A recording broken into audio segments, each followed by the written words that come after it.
Welcome back जनाब, अस्सलाम वालेकुम वंस अगेन। अच्छा जी, जैसा कि ब्रेक से पहले जो लोग हमें देख रहे थे और उनको पता है कि मैंने अब्दुल वाहिद साहब, जिनका ताल्लुक चित्राल के आगे के मतलब 10 घंटे की तकरीबन मुसाफत है, जहाँ पर एक गांव है, चित्राल से 10 घंटे की मुसाफत पर एक गांव है और वहाँ के रिहायशी हैं अब्दुल वाहिद साहब, जिनसे अभी कुछ देर के बाद मैं आपकी मुलाकात करवाने जा रही हूँ। थोड़ा सा इंतज़ार ज़रा आप लोग कर लें। एक छोटी सी कहानी अब्दुल वाहिद साहब की मैं आपको सुनाऊंगी और साथ साथ ज़रा तस्वीर भी चलवाऊंगी। जनाब, अब्दुल वाहिद साहब एक ऐसे शख्स हैं चित्राल के, 26 साल नौजवान हैं, जिनको शादी तो जिनकी अभी नहीं हुई है, अपनी पढ़ाई मुकम्मल कर रहे हैं, लेकिन आप ये जो मनाजिर देख रहे हैं ये किसी शादी से कम के मनाजिर नहीं लग रहे हैं। आप देख सकते हैं कि प्रॉपर अरेंजमेंट हुआ पड़ा है और लोग आ रहे हैं, दावत हो रही है, हार पहनाए गए हैं, घर में ज़ियाफत का समा है, रिश्तेदार, अहले इलाका, लंबी कतार में। आप देखें ना, ये गांव का कितना खूबसूरत मंजर है कि लोग खुशियां यहाँ पर एक दूसरे के साथ तकसीम कर रहे हैं, बांट रहे हैं, खुशियों में झूम रहे हैं एक दूसरे की। और अब्दुल वाहिद साहब ने ऐसा क्या किया है कि इनको फूलों के इतने हार पहनाए जा रहे हैं। यकीनी तौर पर आप भी सोच रहे होंगे कि अगर शादी नहीं हो रही है, कोई बड़ी ज़ियाफत नहीं हो रही है, तो भाई फिर अब्दुल वाहिद साहब ने ऐसा क्या मार्का माना है। जनाब, मैं आपको बताती हूँ। जनाब, ये जो जिस इलाके की तस्वीर आप देख सकते हैं, जहाँ के रिहायशी अब्दुल वाहिद है, इस इलाके का नाम है याखुन। अगर मैंने इसको करेक्ट प्रोनाउंस किया, मैं अब्दुल वाहिद से भी बाद में पूछूंगी। अब्दुल वाहिद जनाब 26 साल नौजवान हैं और खुशखबरी ये है कि जनाब अब्दुल वाहिद का ऑक्सफोर्ड यूनिवर्सिटी में पीएचडी के लिए दाखिला हो चुका है। ये ऑक्सफोर्ड जाएंगे, वहाँ पर पीएचडी अपनी कंप्लीट करेंगे, ना सिर्फ चित्राल का बल्कि पूरे पाकिस्तान का नाम भी रोशन करेंगे। ऑक्सफोर्ड से ही ये मास्टर्स भी कर रहे हैं और जो इनका फाइनल थीसिस है वो भी चित्राल पर ही है, इनके अपने इलाके पर ही है। तो जनाब, बड़ी ज़बरदस्त बात है। अपने इलाके के लिए ये कितनी इंस्पिरेशन है। बड़ी ज़बरदस्त बात है कि हमारे नौजवान जो है, उनका तालीम की जो दिलचस्पी है या जो उनकी जहानत है, वो उनको दुनिया के कितने मुख्तलिफ कोनों तक लेके जा रही है और वो अपने शहर का, अपने मुल्क का नाम रोशन करें। अल्लाह ताला आपको अब्दुल वाहिद बहुत सारी कामयाबी अता कर फरमाए। अच्छा जी, मुझे ये बताइएगा, सबसे पहले तो आपको खैर बहुत बहुत मुबारकबाद कि आपका एडमिशन हो गया है। मुझे ये बताइएगा कि जब आपको पता चला कि आपका जनाब अब आप पीएचडी करने ऑक्सफोर्ड जाएंगे, तो उस वक्त जो आपकी फीलिंग्स थी, जो आपके तासुरात थे, वो क्या थे? थैंक यू सो मच, बहुत शुक्रिया आपका कि आपने मुझे इनवाइट किया। और तासुरात मिक्स्ड फीलिंग्स थी। ये काफ़ी बड़ी बात थी मेरे लिए, चूँकि बहुत सारे लोग अप्लाई करते हैं ऑक्सफोर्ड और उनमें से सिर्फ चंद ही लोगों का एडमिशन होता है। और अगर मैं कंटिन्यूसली अपनी लाइफ को देखता हूँ तो ये काफ़ी लंबी जर्नी रही है। तो इसलिए मैं बड़ा एक्साइटेड था, आई वॉज ग्रेटफुल और मैं बहुत खुश भी था कि चित्राल से कोई बंदा मतलब उसको ये अपॉर्चुनिटी मिल रही है कि वो एकेडेमिया में आगे जाए। और ये बहुत एक अनएक्सप्लोर्ड फील्ड है पाकिस्तान में जनरली और चित्राल में स्पेशली। तो मुझे लगा कि ये काफ़ी कुछ नया है जो मैं कर रहा हूँ, तो इस वजह से मैं बहुत ज़्यादा हम्बल्ड और बहुत खुश था। अब्दुल वाहिद, मुझे अपने इलाके के बारे में थोड़ा सा बताइए। चित्राल से कितना दूर वाक़ है, यहाँ पे जो निज़ाम तालीम है मुझे उस हवाले से बताइएगा। लिटरेसी रेट यहाँ पर कैसा है? सही, चित्राल का जनरली मतलब बाकी सूबों के जो डिफरेंट डिस्ट्रिक्ट्स हैं उनके मुकाबले में चित्राल में लिटरेसी रेट काफ़ी ज़्यादा है। More than 98% I think. उसका एग्जैक्ट फिगर तो मुझे नहीं पता, लेकिन जो मेरा गांव है वो चित्राल टाउन जो है, चित्राल टाउन से कोई 10 घंटे आगे जाके, चूँकि यहाँ पे रोड्स भी इतने अच्छे नहीं, कच्चे रोड्स हैं, तो वो काफ़ी आगे जाके है। एक छोटा सा गांव है और मतलब तालीमी निज़ाम तो यही है कि कुछ गवर्नमेंट स्कूल्स हैं यहाँ पे और कुछ प्राइवेट आखान हायर सेकेंडरी स्कूल्स हैं, आखान कुछ स्कूल्स हैं और बाकी गवर्नमेंट स्कूल्स हैं। तो ज़्यादा मतलब अभी बेहतरी आ रही है, लेकिन जब मैं पढ़ रहा था यहाँ पे तो इतने अच्छे स्कूल्स नहीं थे। लेकिन अब वक्त के साथ साथ मेरे ख्याल में कुछ अच्छे स्कूल्स बन रहे हैं अब यहाँ पे। اچھا عبد الواحد، جیسا کہ آپ کا تعلق جس علاقے سے، اور جب ہم بھی ٹریولنگ کے لیے جاتے ہیں تو ہم اکثر دیکھتے ہیں کہ ہمیں انٹرنیٹ یا فون کے جو سگنل ہوتے ہیں وہاں پر ہمیں کچھ دقت کا سامنا کرنا پڑتا ہے. تو آپ جب اپنی تعلیم مکمل کر رہے تھے تو یقینی طور پہ آج کل تو ہر طرح کا جو کام ہے، جو اسائنمنٹس ہیں، جو تعلیم ہے، وہ پوری آپ انٹرنیٹ کی آپ کو بہت ضرورت پیش آتی ہے. تو تعلیمی نظام اس طرح سے اتنا ایڈوانس نہیں ہے، انٹرنیٹ کی سہولیات اس طرح سے موجود نہیں ہے، تو یقینی طور پہ کافی چیلنجنگ رہا ہوگا آپ کا یہ سفر. جی، یہ آپ نے بہت اچھی بات کی ہے، کیونکہ آج بھی میں اپنے گھر پہ نہیں ہوں. مجھے مطلب ٹریول کرنا پڑا آپ سے بات کرنے کے لیے. کوئی 4-5 گھنٹے ٹریول کر کے ایک بونی میں آیا ہوں، یہاں سے میں آپ سے مخاطب ہوں. تو یہ اوبیسلی مطلب آپ کو پتہ ہے کہ پینڈیمک کے بعد تو سب کچھ ہی آن لائن ہو گیا ہے آج کل. اور اس سے پہلے بھی مطلب انٹرنیٹ تو بڑی بات کی بات ہے. جب میں پڑھ رہا تھا اس وقت تو ہمارے گاؤں میں فونز کی کوئی مطلب ٹیلی فون کی کوئی سہولیت موجود نہیں تھی، انٹرنیٹ تو بالکل بھی نہیں تھا. تو مطلب کافی ہم ٹیکنالوجیکلی کافی ہم ریموٹ ایریا میں رہ رہے ہیں. اور مطلب یہ ابھی تو آج کل تو سب کو ہی پتہ ہے کہ انٹرنیٹ کے بغیر تو کچھ بھی نہیں ہو رہا. لیکن پھر بھی میرے خیال میں اس تواسط سے میں جو ہمارے مطلب گورنمنٹ ہیں اور جو جتنے بھی پرائیویٹ انسٹیٹیوشنس ہیں ان سے میں گزارش کروں گا کہ مطلب یہاں کے بچوں کے مستقبل کے لیے انٹرنیٹ انتہائی ضروری ہے. سارے جو کلاسز آن لائن ہو رہے ہیں، بچے باقی شہروں میں اپنے گھروں سے پڑھ رہے ہیں، لیکن ہم اس طرح سے کافی پیچھے رہ گئے ہیں کہ مطلب ہمیں وہ موقع نہیں مل رہا کہ ہم بھی اپنے گھروں میں بیٹھ کے پڑھیں اور مطلب مختلف جابس کے لیے اپلائی کریں. یہ مطلب ایک نیسیسٹی بن گئی ہے، لیکن انفارچونیٹلی ہم پہ اتنا ابھی تک جو ہے نا اس کو امپورٹنس نہیں دیا گیا، جو کہ کافی دکھ کی بات ہے. اچھا عبد الواحد، جب آپ کے ہم نے دیکھا کہ جو ایک پورا جو منظر ہم نے دیکھا کہ کس طرح پورا جناب ایک تقریب کا سماں ہے، آپ کو پھولوں کے ہار پہنائے گئے اور جس طرح سے پیار آپ کو دیا گیا، کیسا آپ کے اس وقت جذبات تھے، کیسے آپ کے اس وقت احساسات تھے جب آپ کی جو اہل علاقہ ہیں انہوں نے اتنی محبت آپ کو دی؟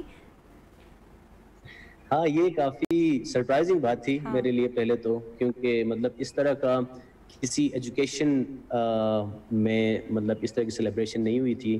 یہ جس طرح میں نے دوسرے جگہوں میں بھی کہا ہے کہ یہ یوزولی شادی بیاہ میں بڑی سیلیبریشن میں اس طرح ہوتا ہے کہ سارے گاؤں والے مل کے کسی چیز کو سیلیبریٹ کرتے ہیں.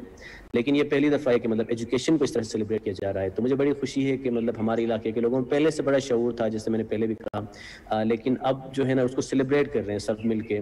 انفارچونیٹلی بہت سارے لوگوں کو مطلب اس کا اتنا پتہ نہیں ہوگا کہ آکسفورڈ یونیورسٹی کیا ہے یا پھر پی ایچ ڈی کا کیا مطلب ہوگا، لیکن ان کو بس اس بات کی خوشی تھی کہ مطلب کوئی جا رہا ہے، ایجوکیشن میں آگے جا رہا ہے. اور مجھے بڑا فخر بھی محسوس ہوا. میں ایکسپیکٹ نہیں کر رہا تھا کہ اتنا جو ہے نا وارم ویلکم ملے گا جب میں اچھا، گھر جاؤں گا یوزلی واپس. یہاں کے لوگ کیا اسی طریقے تو سے محبتیں سیلیبریٹ کرتے ہیں، کسی کی اچیومنٹ، کسی کی کامیابی سیلیبریٹ کرتے ہیں، یا آپ سے خاص لگاؤ یا خاص پیار رہا ہے ان کا؟ نہیں، ڈیفینیٹلی اچیومنٹس جو ہیں وہ سیلیبریٹ کرتے ہی رہے ہیں. اور اس کے ساتھ ساتھ اوبویسلی یہ بھی میں کہ مطلب میری خوش قسمتی ہے کہ یہاں کے لوگوں سے ہمیشہ میرا بہت کلوز رابطہ رہا ہے اور بہت ہمیشہ سے سیلیبریٹ کرتے آ رہے ہیں. مطلب یہ پہلا موقع نہیں ہے ایسا. لیکن اس کے باوجود میرے خیال میں جس لیول پہ یہ جو سیلیبریشن ہوئی ہے، کیونکہ مختلف گاؤں کے سامنے مطلب جب میں بونی پہنچا وہاں پہ لوگ تھے، اور اس کے بعد ایک اور گاؤں ہے مستوج، وہاں پہ مطلب گیٹ کھڑا کیا تھا اور پھر وہاں پہ کافی لوگ جمع ہو گئے تھے، مٹھائیاں بانٹ رہے تھے. اور اس کے بعد جب میں اپنے گاؤں پہنچا وہاں تو مطلب سارے ہی گاؤں کے لوگ ہزاروں کی تعداد میں وہاں موجود تھے اور مطلب خوش تھے. میری اس خوشی میں یہاں پہنچنے تک میں جو ہے نا اس کو کائنڈ آف فار گرانٹیڈ لے رہا تھا کہ یار چلو کوئی بات نہیں، پی ایچ ڈی میں ہو گیا. لیکن یہاں عبدالواحد، پہنچنے کے بعد مجھے لگا کہ شروع واقعی سے میں ہی بڑی آپ بات ایک برائٹ اسٹوڈنٹ رہے ہیں، ہمیشہ سے ہی ایک ذہین اسٹوڈنٹ آپ رہے ہیں، اچھے مارکس آپ کے آتے رہے. کبھی سوچا تھا آپ نے کہ آپ کا ایڈمیشن ہو جائے گا جہاں پر لوگ جانے کی خواہش رکھتے ہیں اور بڑے بڑے جو نام ہیں، بڑے بڑے جو باپوں کے بیٹے ہیں وہ بھی نہیں جا پاتے، اور چترال کے دور دراز گاؤں کا ایک عبد الواحد آکسفورڈ جائے گا، پڑھے گا، پی ایچ ڈی کرے گا، نام روشن کرے گا؟ کبھی یہ سوچا تھا آپ نے؟ مطلب میں ایگزیکٹلی یہ تو نہیں سوچا تھا کہ میں آکسفورڈ جاؤں گا اسپیشلی پی ایچ ڈی کے لیے. لیکن آپ کو پتہ ہے کہ زندگی کے سفر میں جو ہے نا یہ اسٹیپ بائی اسٹیپ چھوٹے چھوٹے اقدام آپ لیتے ہیں جن کے نتیجے میں بڑے ایونٹس آتے ہیں آپ کی زندگی میں. تو یہ میرے خیال میں ऑब्वियसली मतलब जो घर वालों की का जो सपोर्ट था और सारे दोस्त यार जितने भी मेरे थे हैं, उन लोगों ने बड़ा सपोर्ट किया। और उसके साथ साथ मेरे ख्याल में हमेशा से मैंने कोशिश की कि एकेडमिक में एक्सेल करूं, और उसके साथ साथ बाकी जो एक्स्ट्रा करिकुलर एक्टिविटीज़ हैं उन सब में एक तरह से एक होलिस्टिक डेवलपमेंट हो जाए, ताकि मतलब आगे जाके किसी अच्छी जगह में जा सकूं। तो एकेडेमिया में जाने का ये भी एक बड़ा एक सफ़र होता है, डिसीजन होता है कि आप पीएचडी करते हैं, मतलब 4-5 साल की एक जो है ना कमिटमेंट होती है। लेकिन जब मैं ऑक्सफोर्ड गया तो वहाँ मास्टर्स जब मैं वहाँ कर रहा था अभी, तो तब मुझे अंदाज़ा हो गया था कि मेरा दाखिला हो जाएगा। लेकिन उससे पहले इतना ज़्यादा मैं जो है ना, मुझे इतना ज़्यादा क्या कहते हैं ट्रस्ट नहीं था खुद पे भी कि शायद, और उस ऊपर से स्कॉलरशिप का जो मसला आता है कि इतना ज़्यादा उसके पैसे होते हैं जो कि आसान नहीं होता पे करना। तो स्कॉलरशिप, फुल स्कॉलरशिप मिल रही है, ये मेरे ख्याल में ज़्यादा मेरे लिए अहम बात थी। अब्दुल वाहिद, यहाँ पर जो सबसे ज़्यादा अगर आप समझते हैं कि अगर कोई चीज़ चैलेंजिंग है एजुकेशन के हवाले से, जो एक बड़ी प्रॉब्लम है, एक बड़ी दुश्वारी है यहाँ के जो नौजवान हैं, यहाँ के जो लोग हैं, उनको अपनी तालीम हासिल करने के लिए, तो वो क्या आप हाईलाइट करना चाहेंगे, जो आप हुकूमत से भी अपील करेंगे कि वो आने वाले वक्तों में उस पर ज़रूर नज़र रखे?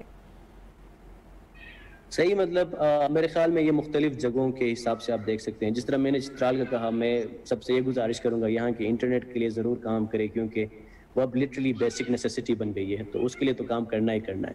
उसके अलावा मेरे ख्याल में पॉलिसी लेवल पे अगर हम बड़े लेवल पे देखते हैं तो हमारा जो करिकुलम डेवलपमेंट है ना, वो बड़ा नैरो है, उसको थोड़ा वास्ट करने की ज़रूरत है। स्टूडेंट्स को ज़्यादा सब्जेक्ट्स के जो है ना मौक़े देने की ज़रूरत है, क्योंकि आपको पता है कि हमारा जो एजुकेशन सिस्टम है वो बड़ा मतलब एक साइंस और engineering, you know like medical और आर्ट्स, ये चंद ही फील्ड्स हैं जो स्टूडेंट्स को मैसर होते हैं। तो कोशिश किया ये जाए कि मतलब मुख्तलिफ चीज़ों को एक्सप्लोर करने का मौका दिया जाए, और जो मतलब रेयर फील्ड्स हैं इंजीनियरिंग के अंदर भी, साइंस के अंदर भी, उनको मौका दिया जाए कि वो उनको एक्सप्लोर करें, स्पेशली जब वो प्राइमरी स्कूल, मिडिल स्कूल में होते हैं ना, ताकि उनका इंटरेस्ट बिल्ड हो जाए।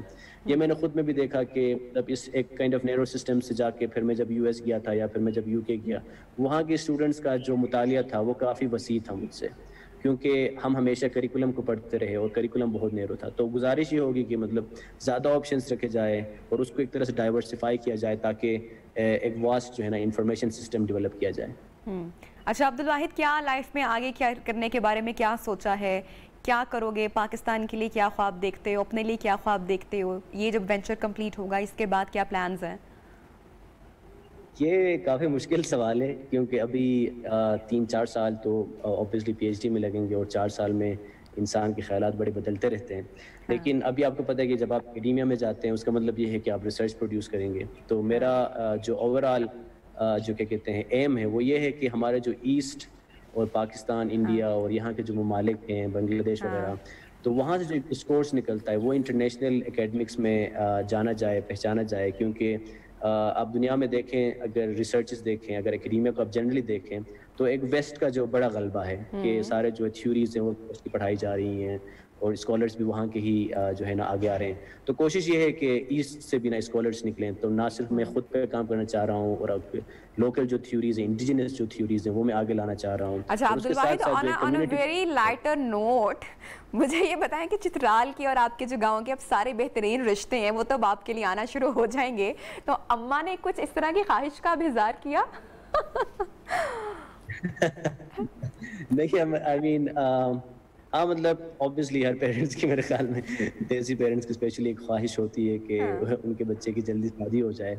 लेकिन अम्मी कोई इस तरह फोर्स या फिर इतना ज़्यादा वो इंटेंसली इसको विलिंग नहीं है इसकी, कि वो अभी चाह रही हैं कि मैं अपना टाइम ले लूँ और जब हो सके तब शादी करूँ। तो इस तरह कोई अभी तक इस तरह जो है ना प्रेशर नहीं है कोई। चलें, thank you so much Abdul Wahid, आपने हमें ज्वाइन किया। Best wishes, best of luck for your studies. अल्लाह ताला आपके लिए आसानियाँ पैदा करें और आपको कामयाब करें इंशाल्लाह, और आप चित्राल का, पाकिस्तान का नाम रोशन करें। Thank you so much for joining us. जनाब जाएंगे ब्रेक पर, और ब्रेक के बाद हमारे मुआशरे का, हमारी सोसाइटी का, हमारे मुल्क का एक जो बड़ा मुद्दा है, हम रिसेंटली हमारे शोज़ में भी ये मुद्दे उठा रहे हैं, बात कर रहे हैं। आपको पता है कि रिसेंटली तेज़ाब गर्दी के जो वाक़यात हैं, ख़वातीन को जला देने के जो वाक़यात हैं, वो कितने ज़्यादा बढ़ना शुरू हो चुके हैं। تو ایسے میں ہمارے یہاں جو خواتین ہیں وہ ساری زندگی برداشت کرتی رہتی ہیں اور اس چکی میں پستی رہتی ہیں جہاں پر ان پر ظلم و تشدد ہوتا رہتا ہے. تو ایسے میں جب اسلام نے ایک بڑی خوبصورت آپشن خلا کی صورت میں خواتین کو دی ہوئی ہے تو وہ کیوں اس کا طرف رجوع نہیں کرتی ہیں اور کیوں ساری زندگی ایون کہ اپنی جان تک کا خاتمہ وہ کر لیتی ہیں لیکن وہ آزادی اختیار نہیں کرتی ہیں. اس پر ہم بات کریں گے. کیوں میں آج جو ٹاپک لے کے آئی ہوں اس لیے لے کے آئی ہوں کیونکہ ایک ریسنٹلی یہ انسیڈنٹ ہوا ہے کہ خلا کی درخواست دائر کرنے پر شوہر نے اپنی بیوی کو گولی مار دی ہے. اس پر بات کریں گے in detail after this short break. ساتھ رہیے گا.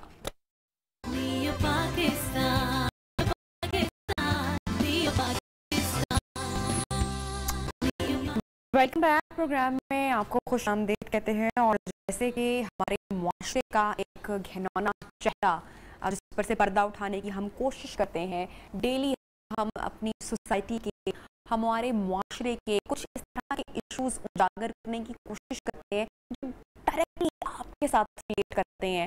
اور بڑا دکھ ہے مجھے, میں بڑے قرب سے گزرتی ہوں جب میں اس طرح کی خبریں یا جب میں اس طرح کی سٹوریز پڑھتی ہوں, دیکھتی ہوں, شو میں آپ کے ساتھ ڈسکشن کرتی ہوں. میری بڑی تکلیف ہوتی ہے جب میں دیکھتی ہوں کہ ہر روز کوئی نہ کوئی عورت ظلم کے چکی پس رہی ہے, اپنی جان کی بازی ہار رہی ہے, کچھ نہ کچھ زیادتی ہوتی ہی چلی جا رہی ہے. جناب ابھی یہ جڑاوالا کا ایک انسیڈنٹ ہے, ایک واقعہ ریسنٹلی پیش آیا ہے جہاں پر عورت نے جب گھریلو ناچاکی بڑھ رہی ہے, دو لوگوں کا آپس میں نبھا نہیں ہو پا رہا, تو بڑا پیارے طریقے سے اسلام نے مرد کو بھی ایک آپشن دی ہے طلاق کی اور بیوی کو بھی دی ہے خلا کی, اور کہا کہ آسان طریقے سے ایک دوسرے سے راہیں جدا کر لو. ساری زندگی یہ ٹارچر برداشت کرنے کی ضرورت نہیں ہے, زندگی میں آگے بڑھ جاؤ. یہاں پہ میں ان والدین کو بھی کہنا چاہوں گی جو اپنی بچوں کی یہی تربیت کرتے رہتے ہیں, ان کو یہی کہتے رہتے ہیں کہ بھئی تمہاری لاش آنی چاہیے, اور پھر ایک دن ایسا ہو جاتا ہے پھر ان کی لاش ہی آتی ہے وہاں سے. تو پلیز اپنی بچیوں پر رحم کریں, دیکھیں ان کے گھر کے حالات و واقعات, دیکھیں اگر نہیں شوہر اس میں کوئی سدھار پیدا نہیں ہو رہا تو اس کو آزادی دے دیں اس جہنم سے جو دنیا میں ہی اس کو مل چکی ہے. جڑاوالا میں جب بیوی نے شوہر سے خلا مانگا تو مرد کی, شوہر کی غیرت جاگ اٹھی, اس کی انا اس کے آڑے آ گئی اور اس نے دن دہاڑے پستول نکالی اور اپنی بیوی کا قتل کر دیا. اسی کے اوپر بات کریں گے. ہمارے ساتھ مذہبی اسکالر شاہ صاحب بھی ہوں گے, ضیاء اللہ شاہ بخاری صاحب, جبکہ اس وقت اسٹوڈیوز میں ہمیں مہمان نے جوائن کیا, ہی از اے لائر, ماہر قانون ہیں, طاہر چودھری صاحب. ان سے بات کرتے ہیں. السلام علیکم, گڈ مارننگ طاہر صاحب. سب سے پہلے تو مجھے بتائیے کہ دن دہاڑے آج کل ہر روز آئے روز کتنے اس طرح کے جو ہے واقعات رپورٹ ہوتے ہیں جب کسی عورت پر تیزاب گردی کر دی جاتی ہے یا کسی کو گولی مار دی جاتی ہے یا کسی کو آگ لگا دی جاتی ہے. بہت شکریہ پروگرام میں انوائٹ کرنے کے لیے, اور آپ کا جو ٹاپک ہے یہ بڑا بہترین ٹاپک ہے. عدم برداشت ہر گزرتے دن کے ساتھ بڑھتا جا رہا ہے ہمارے معاشرے میں. آپ ویسے دیکھیں چھوٹی چھوٹی باتوں پہ لوگ ایک دوسرے کے ساتھ الجھتے ہیں, لڑائیاں کرتے ہیں, اور یہی عدم برداشت اس وجوہات چاہے جو مرضی ہوں وہ ہمارے گھروں میں ہماری فیملی لائف جو ہے اس میں ہمیں دیکھنا پڑتا ہے. ہمارے پاس بہت زیادہ جو کیسز آج کل آ رہے ہیں وہ طلاق, خلا اور جو ڈومیسٹک وائلنس ہے اس کے کیسز ہیں, اور اس کے پیچھے میں کہتا ہوں کہ جو ہماری ایگوز ہیں نا, جو ہم نے ایگوز سیٹ کی ہوئی ہیں کہ چھوٹی چھوٹی بات کو ہم نے اپنے اوپر سوار کر لینا ہے, اور اپنی میں کو ہم نہیں مارتے. جو کپل کا ایک تعلق ہے, جو ریلیشن ہے, وہ میرا خیال ہے وہ بیس ہی کمپرومائز کے اوپر کرتا ہے. جب تک آپ وہ چاہے ہسبینڈ ہے یا وہ وائف ہے, جب تک ان کے اندر کمپرومائز کرنے کی صلاحیت نہیں ہے, کبھی مرد کو کمپرومائز کرنا پڑتا ہے, کبھی خاتون کو کمپرومائز کرنا پڑتا ہے. اچھا, آج کے دور میں اب یہ بھی بات نہیں ہے کہ ساری جو رسپانسبلٹیز ہیں گھر کو سنبھالنے کی, گھر کا نظام چلانے کی, وہ خاتون کی ہیں یا مرد کی ہیں. ایکولی دونوں رسپانسبل ہیں, فائنینشلی بھی, اور گھر کے جو دوسرے معاملات ہیں, بچوں کی پرورش اور ان کا خیال رکھنا, یہ مرد بھی اتنا ہی ذمہ دار ہے اور عورت بھی اتنی ہی ذمہ دار ہے. ایک جو فینومینا ہے کہ یہ ذمہ داری عورت کی ہے بچوں کو پالنے کی، اور اس کے علاوہ نہ صرف بچوں کو پالنا، اپنے ہسبینڈ کا خیال رکھنا، گھر کے جو دوسرے کام کاج ہیں وہ ذمہ داری، وہ برڈن بھی عورت کی ہی ہے. ایسا نہیں ہے، شرعاً بھی ایسا نہیں ہے اور قانوناً بھی ایسا نہیں ہے. شریعت یہ کہتی ہے، آپ کو ضرور اس کے اوپر بات کریں گے، کہ جب کوئی خاتون بیاہ کے آتی ہے اپنے شوہر کے گھر تو اس کی ذمہ داری اس کے شوہر کی حد تک ہے. یہ نہیں ہے کہ سسرال میں شوہر کے گھر میں اس کے جو 3-4 دیور دیورانیاں، اس کے جیٹھ جٹھانی، اس کے ساس سسر، یہ اخلاقاً تو بنتا ہے کہ ایک دوسرے کا خیال رکھیں، لیکن وہ نہ شرع پابند ہے نہ قانون پابند ہے کہ وہ ان سب کو وہ کھلائے پلائے، ان سب کے وہ کپڑے استری کر دے. شرع یہ تک کہتی ہے کہ خاتون جو ہے بیوی، وہ اپنے بچوں کو بھی اپنا فیڈ کروانے کی بھی وہ پابند نہیں ہے. وہ اگر چاہے تو وہ اس سے بھی اپنے شوہر سے اجرت لے سکتی ہے. ہم دیکھتے ہیں کہ برداشت ان باتوں پر نہیں ہو پاتا اور گھریلو ناچاکی اتنی بڑھ جاتی ہے، تو اس کا جو سارا خمیازہ ہوتا ہے وہ بھگتنا باقی بیٹی کو ہی پڑتا ہے. ضیاء اللہ شاہ بخاری صاحب سے ضرور بات کریں گے تاکہ جو شرعی طور پہ جو صورتحال ہے یا جو معاملات ہیں وہ ہم جان سکیں. شاہ صاحب بہت شکریہ، آپ نے وقت نکالا ہمارے اس اہم امپورٹنٹ ٹاپک کے لیے. مجھے بتائے گا کہ کن صورتوں میں خواتین جو ہیں وہ خلا لے سکتی ہیں، یا جب مرد عورت کو علیحدہ ہو جانا چاہیے، جو اس کی شرعی شرائط ہیں وہ کیا ہیں سر؟ نبی بہن اللہ کو خوش رکھے. یقیناً آپ نے انٹرو میں بڑی خوبصورت بات کی جب آپ نے اس وقت کے بعد اس موضوع کو شروع کیا کہ اسلام دین فطرت ہے، ایک ایسا نظام زندگی ہے جس میں اللہ تعالیٰ نے اور نبی کریم صلی اللہ علیہ وسلم کی جو شریعت ہے اس نے انسانوں کی جو فطرتی چیزیں ہیں، فطری ان کے اوصاف ہیں، ان کی خواہشات ہیں، ان کی کمزوری، سب چیزوں کو ملحوظ رکھ کر ہمیں اس میں زندگی عطا کیے ہیں، آئین زندگی پیش کیا ہے. یقیناً گھروں کے اندر اتفاق بھی ہو سکتا ہے اور بعض اوقات اختلاف بھی ہو سکتا ہے، مزاج نہیں ایک دوسرے کے ساتھ مل سکتے، بعض اوقات پسند اور ناپسند کے معاملات بھی آ سکتے ہیں، ساری چیزیں ہو سکتی ہیں. تو اس لیے جو بھی آپ نے پوچھا کہ ان حالات میں عورت اپنے خامد سے خلا طلب کر سکتی ہے، اسلام میں سب سے پہلی بات دینی اعتبار سے اگر کوئی خاتون یہ محسوس کرتی ہے کہ میرا جو شوہر ہے، میرے زندگی کا جو ساتھی ہے، یہ بحیثیت ایک اچھا مسلمان نہیں ہے، یہ وہ کام کر رہا ہے جو حرام ہے، وہ چیزیں استعمال کر رہے ہیں، نشہ مثلا ایک حرام چیز ہے، اس کا استعمال کرنے والا، اس کی بیوی کو اللہ نے حق دیا ہے، وہ جا کر قاضی کے پاس عدالت میں جا کر خلع کا دعویٰ دائر کر سکتی ہے، طلاق مانگ سکتی ہے. اسی طرح وہ یہ محسوس کرتی ہے، میں نے عرب ملکوں میں دیکھا کہ میں وہاں پہ زیر تعلیم رہا ہوں، اسلامی لاج میں وہاں پڑھتا تھا، وہاں بعض خواتین آ جاتی ہیں عدالت میں اس لیے کہ میرا خامد ہے یہ نماز نہیں پڑھتا، یہ روزے نہیں رکھتا، یہ زکوٰۃ کی ادائیگی صحیح طور پہ نہیں کرتا. تو ان چیزوں دینی اعتبار سے اور یہ بھی حق دیا ہے بعض اوقات کہ اگر خامد اس کو پسند نہیں ہے، مثلا اس کی مقصود کے اعتبار سے بعض اوقات اوصاف ایسے ہوتے ہیں نہیں پسند ہوتے، تو اس موقع پر بھی اللہ تعالیٰ نے حق دیا ہے. حضرت ثابت بن قیس رضی اللہ عنہ صحابی رسول ہیں، ان کی بیوی نبی صلی اللہ علیہ وسلم کے پاس آئی اور کہنے لگی میں اپنے شوہر ثابت بن قیس رضی اللہ تعالیٰ عنہ کے بارے میں کوئی عیب نہیں لگاتی، لیکن اچھی بات ہے میں اس سے الگ ہونا چاہتی ہوں. تو نبی کریم علیہ السلام نے فرمایا کہ جو اس نے اپنے حق مہر میں باغ دیا ہے، اندازہ لگائیں کہ اس نے حق مہر میں اس کو ایک پورا باغ دیا ہوتا، وہ تمہیں لٹانا پڑے گا. اس نے کہا میں لٹا دیتی ہوں لیکن میں اس کے ساتھ نبھا نہیں ہو سکتا. تو اللہ نے خود قرآن پاک میں یہ ارشاد فرمایا ان خفتم الا یقیما حدود اللہ ولا جناح علیہما فیما اگر خامد پسند نہ ہو تو بیوی اپنے خامد کا دیا ہوا حق مہر بالکل. اور یہ بڑے اگر یہ سارے معاملات علیحدگی کے معاملات محبت سے بھی تو طے کیے جا سکتے ہیں. آپ کسی کی بیٹی کی زندگی جہاں پر ختم کر رہے ہیں، اس پر اتنا ظلم و تشدد کر رہے ہیں، وہاں پر خوبصورتی سے راہیں جدا نہیں کر رہے تھے. وہ آپ کے بچوں کی ماں بھی ہو سکتی ہے، کسی کی بیٹی ہے، کسی کی بہن ہے. یہاں پر یہ سوچنا یہ ہے کہ اگر جذبات میں آپ کسی کی بیٹی پر گولی چلا بھی دیں گے تو کل کو اس کا خمیازہ آپ کو بھی بھگتنا پڑے گا، اس کی سزا آپ کو بھی ملے گی. بریک پہ جائیں گے، جب بریک سے واپس آئیں گے تو قانونی پہلوؤں پر بھی تھوڑی سی بات کریں گے. ساتھ رہیے.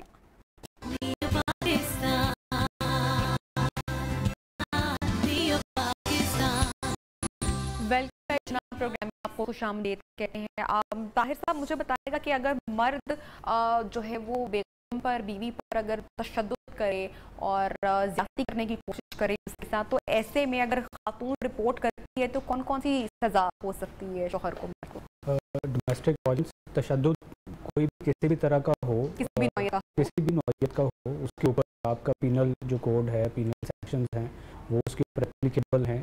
और एक विमेन प्रोटेक्शन एक्ट आया था, उसके अंदर भी खातून के खिलाफ जो है वो कंप्लेंट की जा सकती है। ठीक है। अच्छा, ये बताएगा कि हमारे जो कवानीन हैं उनमें भी किसी किस्म की तब्दीली की ज़रूरत है इन सारी चीज़ों को देखने में, और क्या ख़वातीन वाकई रिपोर्ट करती हैं डोमेस्टिक वायलेंस के केसेस में, क्या सामने आती हैं, बात करती हैं? ऐसा बहुत कम होता है। बहुत सारी ख़वातीन जो हैं वो कॉम्प्रोमाइज़ कर लेती हैं। फैमिली के जो बड़े ख़ास तौर पर उसके जो अपने जो घर वाले हैं, उसके अपने पेरेंट्स हैं, वो कहते हैं कि ठीक है, आपने यही घर है आपका, तो यहाँ पे फिर इस तरह की चीज़ें आपको बर्दाश्त करना पड़ेगी अपनी लाइफ को, अपनी फैमिली लाइफ को बचाने के लिए। बच्चे हैं अब उनको बचाने के लिए, तो बस इसी तरह चीज़ें करके तो वो कारपेट के नीचे की जाती हैं और मामला जो है वो चलाए जाते हैं। ज़रूरत कवानीन जो हैं वो मौजूद हैं, वो फैमिली लॉज भी हैं, वो पीनल जो सेक्शंस हैं वो भी अप्लाई करते हैं।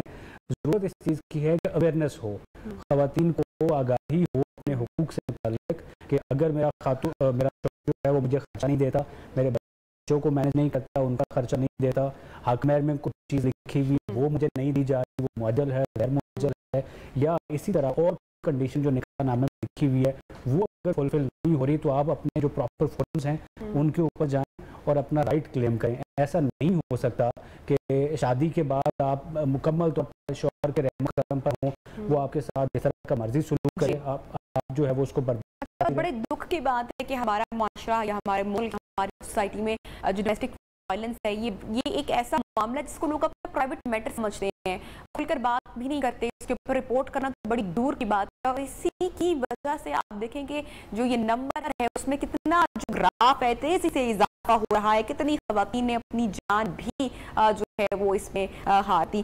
शाह साहब, मैं आपसे जानना चाहूंगी कि वालिदैन का यहाँ पर जो रवैया है वो कितना ज़रूरी है कि हम उससे बात करें। तो शादी से पहले अपनी बेटी को एक ही सीख देते हैं कि बेटा अब तुम यहाँ से, तुम्हारी लाश ही आनी चाहिए, जो मर्जी हो जाए तुमने बर्दाश्त करना है।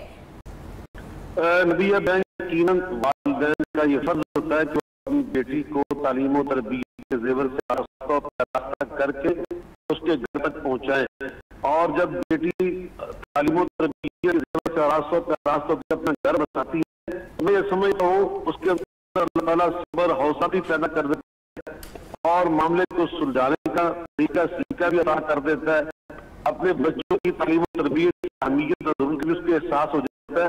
और जहाँ तक वालिदैन ऐसी बात कहते थे कि तुम्हारी वहां से लाश है, तो वो ये कहना चाहते हैं कि अब तुमने अपने घर को समझकर, अपनी जिम्मेदारी और फराइज को समझकर वहाँ दिल लगाना है, मेहनत करनी है, ये उसका मतलब होता है। अगर मैंने देखा है हमारे मुआशरे में कैसा भी हम समझे, लेकिन हमारे मुआशरे में ये बड़ी ख्याल मौजूद है। मैंने गरीब वालिदैन को भी देखा है, अनपढ़ वालिदैन को भी देखा है। जब बेटियां अपने घरों में बाल उनके जो शौहर होते हैं वो अपनी जिम्मेदारियां पूरी नहीं करते, वालिदैन बेचारे गरीब होने के बावजूद, असमानता होने के बावजूद अपनी बेटियों के साथ तावन करते हैं। बेटियां बच्चे साल लेकर वापस पलटते हैं, उनको संभालते हैं, उनकी कफालत करते हैं, उनकी निगहदाश्त करते हैं। जहाँ तक ये जुमला हम जिसको अक्सर इस्तेमाल करते हैं, वो जुमला ये उसका मन हमें लेना चाहिए कि वो ये कहना चाहते हैं कि आप इस्तिकामत के साथ अपने घर में रहें, मामूली बातों से दिल बर्दाश्त होकर घर को छोड़ना या और अपने मुख्तलिफ ख्यालात को दिल दिमाग में बढ़ाना, उससे क्या होता है कि इंतशार पैदा होता है, घर टूटते हैं, खानदानों में अपने से काम आता है। वो जो बच्चे होते हैं 4, 5, 6, तो वो बेचारे वो बिल्कुल वो बच्चे जो है वो ज़ाया हो जाते हैं। तो इन चीज़ों के तनाजुर में वालिदैन ये बात कहते हैं। दूसरी बात ये है, मैं समझता हूँ कि हमारे मुआशरे में इस वक्त जो खुला और तलाक की रेशो बढ़ रही है, इसमें एक बहुत अहम चीज जो इस वक्त असरअंदाज हो रही है वो है हमारा ये जो मोबाइल टेलीफोन है, इसका गलत इस्तेमाल। हमें सच्ची बात है, खवातीन को, बेटियों को खास तौर पर ये पैगाम देना चाहिए जो अल्लाह पाक ने 1400 साल पहले उम्महातुल मोमिनीन अज़वाज मुतहहारात नबी पाक सल्लल्लाहु अलैहि वसल्लम की जो बीवियां उम्मत की माएँ हैं उनको मुखातब करके क़यामत तक आने वाली खवातीन को ये पैगाम दिया या निसा अन्नबी लस्तुन्ना काहदि मिन निसा इन इत्तक़ैतुन्ना फला तख़ज़ान बिलक़ौल फयत्मा अल्लज़ी फ़ी क़ल्बी मरज़ वक़ुल्ना क़ौलन मारूफ़ा। जब किसी से बात करो तो बड़ी तुम्हारे लहजे के अंदर नरमी नहीं होनी चाहिए, बड़ी तुम्हें बड़े सीधी सीधी बात करनी चाहिए, ताकि जिसके दिल में कोड़ और मर्ज है वो कोई बुरी बात तुम्हारे बारे में सोचना न शुरू कर दे। इस वक्त हमारी अपनी बेटियों को ये पैगाम देना चाहूंगा कि खाम खा इत्तकू मिन मवातिन शुबहात, नबी ने फरमाया शुबहात से अपने किरदार अखलाक को पाकीज़ा रखो, बुलंद रखो। हमें कभी अपने किरदार को मशकूक नहीं बनाना चाहिए बेटियों को, जिससे खाम खा। शाह साहब बहुत बहुत शुक्रिया, आपने वक्त निकाला इस अहम मौजू पर बात करने के लिए। यहाँ पर मैं तमाम वालिदैन से ये भी बात करना चाहूँगी कि अपनी बेटियों के घर में पहली बात तो ये कि थोड़ा सा आना जाना रखें, थोड़ा सा उन पर रोक भी रखें कि बच्ची के पीछे देखने वाले भाई मौजूद हैं, बाप का साया मौजूद है। अगर हमारी बच्ची पर आंच आई तो हम उसको देखेंगे, और लड़के के जो वालिदैन हैं वो भी अपने बेटे को